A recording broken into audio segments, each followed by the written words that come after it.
I'm Owen Walsh, founder and writer at Brussels Beer City. I'm sitting here with Sam Fleet, brewer at Brussels Beer Project.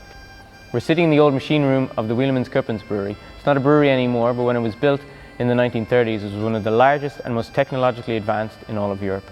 We're sitting here because to celebrate the launch of my new book, Brussels Beer City, Stories from Brussels Brewing Past, Sam and I thought it might be fun to go back into the archives and brew a beer that would have been wildly popular when this brewery was built.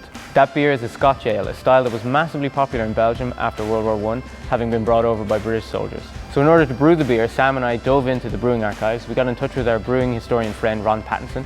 We found a recipe from 1928, we brewed it, and now we're going to try it.